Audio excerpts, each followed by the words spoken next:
Welcome to Take It from the Iron Woman. My name is Susanne Müller, your host and the Iron Woman. This podcast is about empowering yourself and others to make real changes in the world. You will hear from everyday, smart, sophisticated, hip people like you and me. Not everybody has to be an Iron Woman to impress the world. Together, we will learn from the sports and business leaders how you can become a more successful person as an entrepreneur or a leader. It's one step at a time, one day at a time. Take your steps now. Take your big steps now. Join me on this journey to success.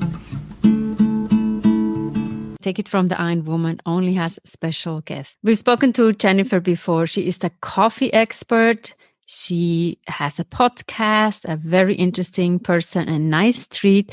Take out your finest coffee now and listen to the episodes. Thank you so much, Jennifer, to be with us again. And what kind of stories do you have from your travels? I'm itching to travel. So can we dream a little bit with you? Where have you been? And when you say Burundi, how is Burundi?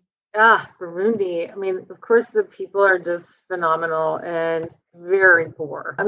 Go there, of course. It's beautiful and hilly, and the people are amazing. And when I went, I was with the Cup of Excellence group, and they wanted to entertain us one afternoon. Our committee did. They took us on out to this little boat ride where you could see hippopotamuses. It was just a little wooden boat with like 8 of us in it, and it didn't hold all of us. Some of us had to wait while the others saw the hippos. While you're waiting, and again, this is like a very third world country. There's no insurance or rules or anything. Mm-hmm. There are these women weaving baskets, and you can look at them, and they had this little monkey tied to a tree, and you could look at the monkey or take its picture.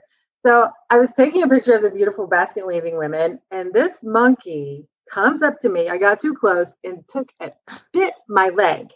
I'm not saying don't travel, but I'm saying I was petrified. I didn't break the skin. I don't know how. I had on jeans. I didn't break the skin.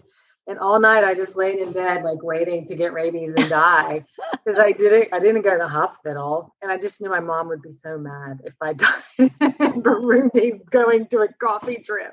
Uh-huh. But looking back, it was safe and it was worth it. But Colombia is just so beautiful, and it's just so mountainous, and ocean's usually nearby. The climate is always amazing because good coffee is very fickle. Mm-hmm.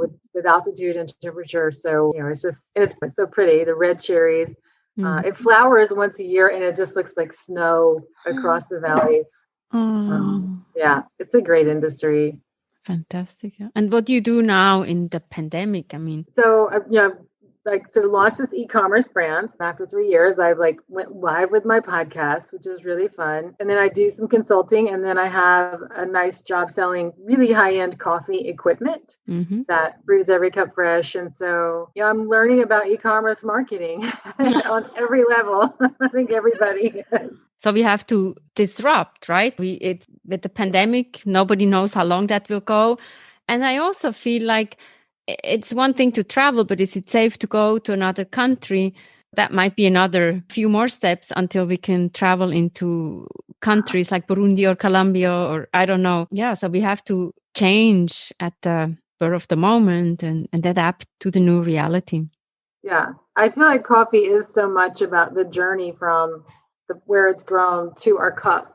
Mm-hmm. And right now I'm in the process of thinking how to really share that visually through a screen, through a phone, how to connect that coffee that way. Mm-hmm. That's my current project. When I moved to New York at Times Square, there was a cup of coffee, and they had the steam came out, and I think it said have you smelled the coffee today already or something? It was nice. It was some commercial for the coffee, but that comes to my mind. And it was I can smell the coffee. Right? New York is just so magical, and so many cafes. They're really pushing the envelope too, of just new ways to experience the coffee brewing and cafes. And it's a good place to go. I wonder if I don't know, was it a video or it was a cup?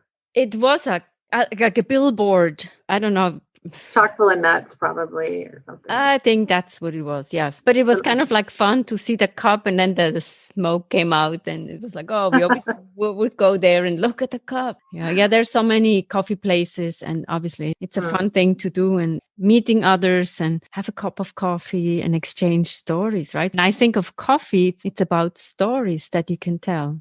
It's funny, like in Europe, you very much tie in the cake or the cookie with the coffee. And in New York, I think they sell plenty of cookies and cake, but it was like the American culture just hasn't really embraced that pace. No, it's when I think of coffee. So in Italy, for example, you go for the espresso in the morning before you go to work. You just take one sip and you go. So you have it at the bar. So it's not such a coffee culture.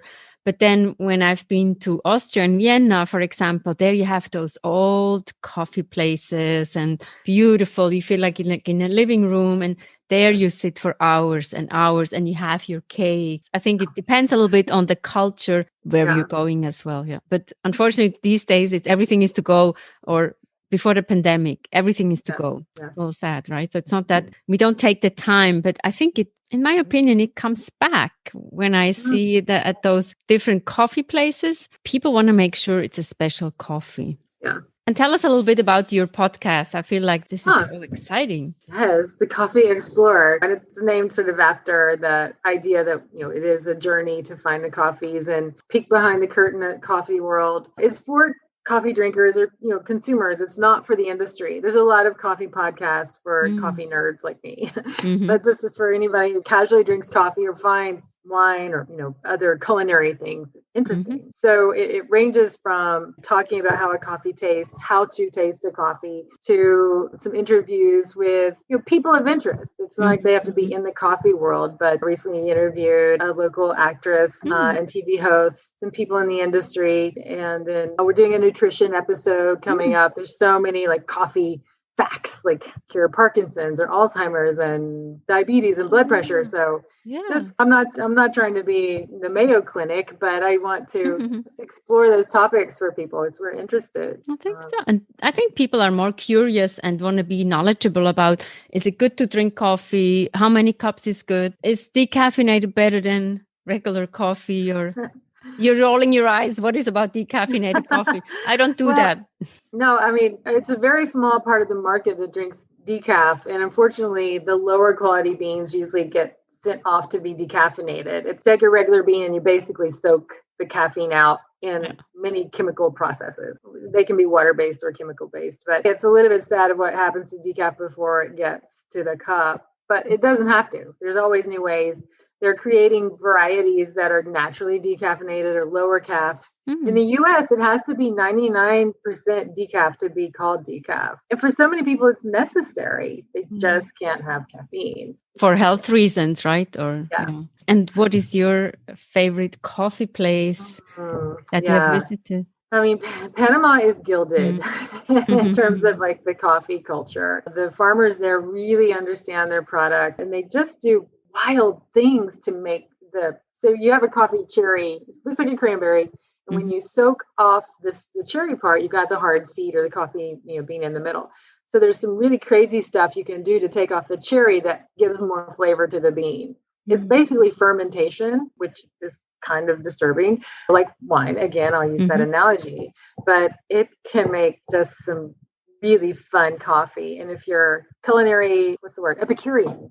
If you're an Epicurean or a bon vivant, then you can explore these flavors and appreciate them and not expect your coffee to maybe taste plain, straightforward coffee, but look for new flavors. So that's what's happening in Panama and a few other places. Ethiopian coffee normally does not disappoint. So it's a good place to start too. And it's the birthplace of coffee. We've learned so much. This is so cool. Thank you so much, Jennifer. This is exciting. And I feel like in a podcast, you can learn about new things and unusual things. And a lot of people are drinking coffee. If you are a runner or an Iron Woman, Iron Man, people are drinking coffee to get the energy up. Coffee is a good thing. Yeah, I agree. I'll include that in my podcast. Coffee affects exercise. I think so. Yeah. I'm sure there's some research. Check in Runner's World. I think so. Yeah. Thank you so much and good luck. Pleasure. And let's hope we can travel and maybe we see each other in Panama. That would be fun. meet you there. Thank you so much, Jennifer. I'm ready for my cup of coffee. Thank you so much for sharing your journey. Now I want to travel again and experience and explore what you have seen: Burundi, Panama, Rwanda, and maybe Ethiopia. Who wants to go with me? Are you ready for a coffee? And actually, she is offering a free sample of Ciel Coffee. It's US residents only, or you have to come to the US. Take it from the Iron Woman. Take the time, have a coffee with yourself, enjoy the podcast. It's about empowering and inspiring each other, and women support women. Don't forget that. Thank you so much for listening.